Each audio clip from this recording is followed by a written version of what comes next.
समस्याएं तो जीवन में आती ही है। कुछ अच्छा करिएगा तो चैलेंजेस आएगा ही। आप बिना चैलेंज के कभी कुछ भी किसी को नहीं मिला है। आप सोचिएगा कि हाँ बिंद्रा जी आपको समझा दिए कि 2 पॉपकॉर्न, एक छोटा एक बड़ा, आप भी दुकान पर सजा दीजिएगा और कहिएगा कि भाई खरीद लो और बड़ा आदमी बनेंगे। नहीं, आ जाएगा गुंडा। नया नया चैलेंज आएगा। जो सीख के जाइएगा उससे अलग चैलेंज आएगा। बड़ा सोच छोटा करने का मौका ही नहीं देगा। तो जीवन चुनौतियों से भरा हुआ है, इस बात का आप हमेशा ख्याल रखिएगा। आपका दुकान है बगल में, आप बड़ा छोटा पॉपकॉर्न सजाए हुए हैं, अच्छे से काम कर रहे हैं, मेहनत से काम कर रहे हैं, मकान मालिक को लगा कि भाई तो कमा रहा है, भाई कल आप दुकान खाली करिए। कुछ भी समस्या आ सकती है। जीवन में चुनौतियों के लिए हमेशा तैयार रहनी चाहिए। ये बात भी देखिए, हम अपनी एक्सपीरियंस को बोल रहे, कोई पॉइंट वाइज नहीं बोल रहे, कहानी के जरिए बता रहे। आप उसको समझते नोट करते जाइएगा। तो शशि चैलेंज किया कि ठीक है 10th पास किया गवर्नमेंट स्कूल से, हमारे पास आया, रात दिन एक करके पढ़ाई किया। बाकी नहीं सर, आप अगर 5 घंटा पढ़ने के लिए कहिएगा तो मैं 10 घंटा पढ़ूंगा। अगर आप 10 घंटा करिएगा पढ़ने के लिए तो मैं सोऊंगा नहीं। हम मेहनत करेंगे सर, आप हमको सुपर 30 में रखिए, हम क्या आ जाएंगे। पढ़ते पढ़ते पढ़ते मेरे दूसरे बैच का लड़का था, पढ़ते पढ़ते मेहनत करते करते इसका IIT में हुआ, खड़गपुर में, मुश्किल से IIT खड़गपुर हुआ। क्यों?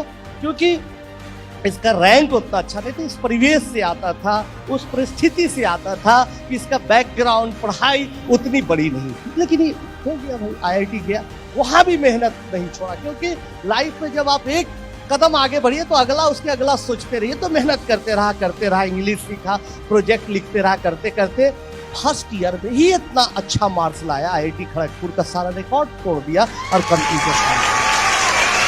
फिर मेहनत करते करते यूरोप में होने वाले सबसे बड़े यूरोपियन साइंस स्कॉलरशिप कंपटीशन में लाखों लोग पूरे दुनिया से उसमें अप्लाई करते, उसमें शशि अप्लाई किया। आप गूगल आराम से प्रोग्राम के बाद करके शशि नारायण सर्च करिएगा। जब रिजल्ट आया तो मुझे भी विश्वास नहीं था कि क्या मेरा चेला, मेरा स्टूडेंट इतना अच्छा कर देगा। पूरे वर्ल्ड में इसका रैंक 1 और आज यही शशि गूगल में लंदन में साइंटिस्ट है, आप देख रहे हैं, और एक ब्रिटिश लेडी से शादी भी कर।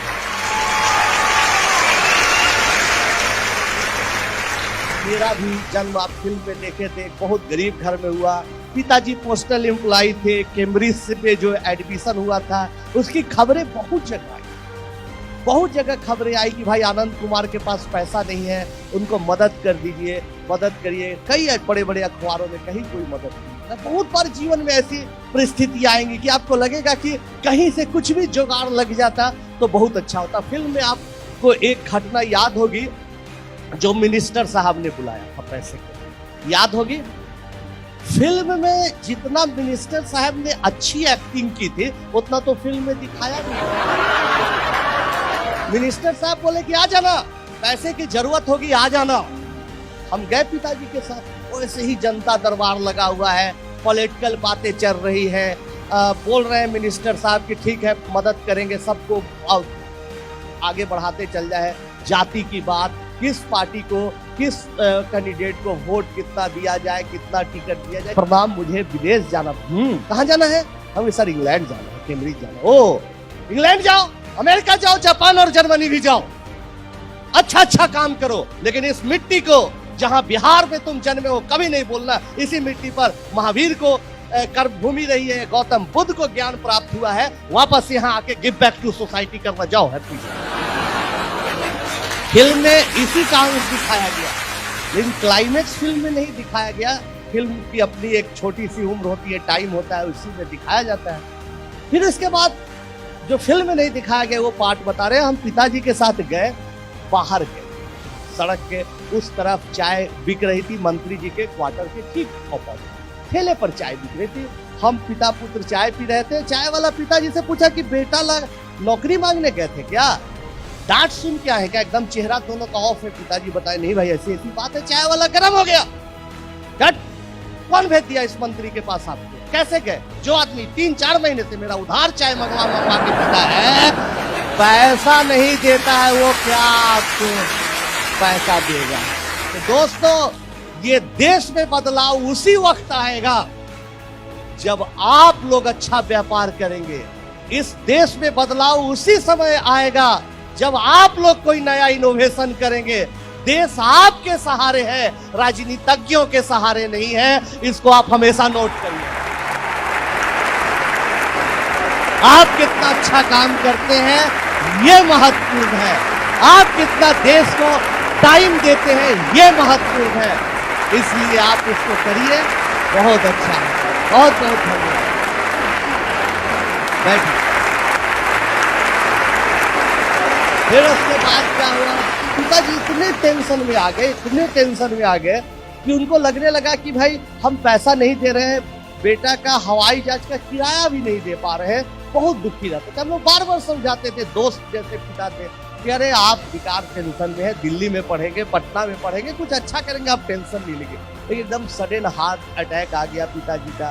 पूरा बारिश हो गई थी, मुश्किल से हॉस्पिटल ले गए, वहाँ उनको मृत घोषित किया। तब माँ पापड़ बनाने लगी। उस समय देखिए दोस्तों, ऑप्शन था कि फिर एक अच्छी बात है, पोस्टल डिपार्टमेंट में पिताजी के जगह पर हमारी नौकरी मिल रही थी। आप लोग जानते हैं अनुकंपा के आधार पर गवर्नमेंट ऑफ इंडिया देती है नौकरी दी। तो सब लोग कहा कि बेटा तुम पोस्ट ऑफिस में काम कर लो, कुछ लिखा पढ़ी कर का काम कर लो, चिट्ठी बांटने के नहीं, कुछ लिखा पढ़ी का काम दे देंगे और टाइम निकाल के तुम पढ़ लो। लेकिन दोस्तों हम लोगों ने डिसीजन लिया। माँ ने कहा ठीक है बेटा, जो तुम करोगे कहोगे वही हम लोग करेंगे मिलके, कि कभी भी छोटी छोटी चीजों के साथ समझौता मत करो। अगर आप छोटी चीजों के साथ समझौता कर लेते तो आज पोस्टल डिपार्टमेंट में एक एम्प्लॉय रहते, डाक विभाग में चिट्ठी का लेन देन कुछ करते रहते, भाई काम करते रहते। तो ही हम बता रहे हैं कि हमने सोचा नहीं, अच्छा आगे करना है, पढ़ते रहना है। तब कोचिंग सेंटर में पढ़ाने का मौका मिला, वहां पर पैसा आने लगा। लोग बोले लगे चलो कोटा में तुमको ले जाते, वहां तुमको स्टार के तौर पर लॉन्च करते। क्या फिर एक लोभ आया कि लाखों करोड़ों कमा सकते हैं, बहुत कुछ अच्छा कर सकते हैं। लेकिन दोस्तों फिर वहां पर हमने अपने आप को कंट्रोल किया कि नहीं, जो गरीब बच्चे जो फिल्म में देखा, जो बच्चों को दिखा, वैसे बच्चों को देख के लगा कि अभी छोटी छोटी चीजों का त्याग करिए और अपने मिशन पर लगे रहिए। हमारे जैसे लाखों करोड़ों इस देश में बच्चे हैं, नौजवान हैं जो पैसे के अभाव में नहीं पढ़ रहे, उनके लिए काम करिए। तब सुपर 30 चलने लगा। मेरा भाई प्रणव है जो फिल्म में देखे थे, वो साथ देने लगा, पढ़ाई चलने लगी। माता जी आप देख रहे हैं खाना बना रही हैं, ये हमारी माता जी है, खाना बनने लगा, बच्चे पढ़ने लगे। तब आया डोनेशन का मौका। जब आपका नाम हो जाएगा, विवेक जी का आज नाम है, सब लोग आते हैं। लेकिन सोचिए विवेक जी जब शुरू किए होंगे, कोई नहीं सुनने आता होगा, कोई विश्वास नहीं करता होगा। तो कठिनाई उसी समय होती है दोस्तों कि जब आप कोई व्यापार शुरू करिएगा, जब आपका छोटा सा पूंजी, छोटी सी पूंजी से आप काम करिएगा, आप पर जनता यकीन नहीं करेगी, ग्राहक यकीन नहीं करेगा, यकीन बनाना पड़ता है। लेकिन जब रिजल्ट आने लगा, अच्छा होने लगा, तो सब लोग डोनेशन के लिए बोलने लगे। हर आदमी बोला, हर लगभग स्टेट के सीएम बोले, आपके हमारे माननीय मुख्यमंत्री नीतीश जी कई बार डोनेशन के लिए बोला, मनमोहन सिंह जी बोले, मोदी जी बोले, अंबानी जी बोला, महेंद्रा जी बोला। लेकिन दोस्तों फिर हमने समझौता नहीं किया। आज तक हमने 1 रुपया किसी से कोई समझौता नहीं। कहीं जाके कुछ बोलते हैं, कहीं जाके कुछ पढ़ाते हैं, 2 पैसा आता है, इसी से हमारा परिवार और सुपर 30 के 30 बच्चों का भोजन भात चलता है। 1 पैसा नहीं लेते।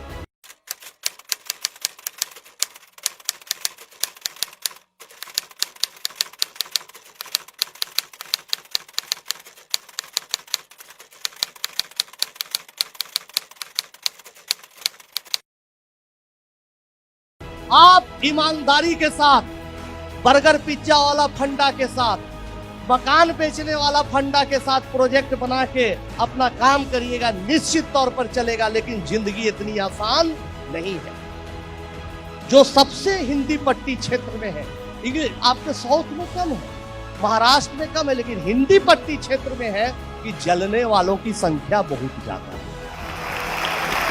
इस बात से वो ज्यादा दुखी है कि भाई आपका बिजनेस क्यों फल फूल रहा है, उनका क्या कष्ट है मतलब नहीं है। तो बहुत सारे कोचिंग माफिया लग गए पीछे हमारे, भाई पटना कोचिंग एसोसिएशन का मेंबर बन जाओ, चंदा दे दो, इधर तुम ज्यादा फीस लेके पढ़ाओ, ये सुपर 30 का साधु बनने का नाटक। छोड़ो क्या क्या चला, फिल्म में तो आपने एक अटैक देखा, फिर वैसे वैसे 4-5 अटैक हम पर हुए।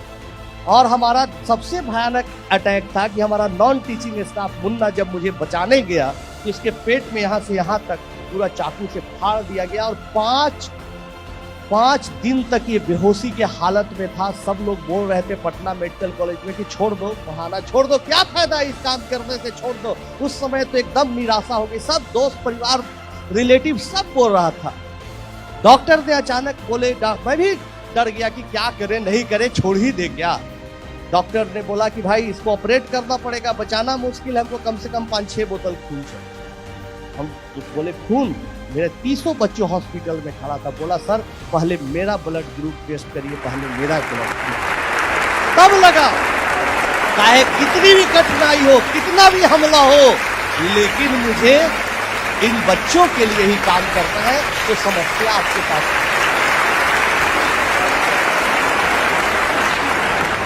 सर, एक्चुअली मैं भी, मेरा वर्ल्ड की टॉप यूनिवर्सिटी में सिलेक्शन हुआ तो यूरोप नहीं जा पाया।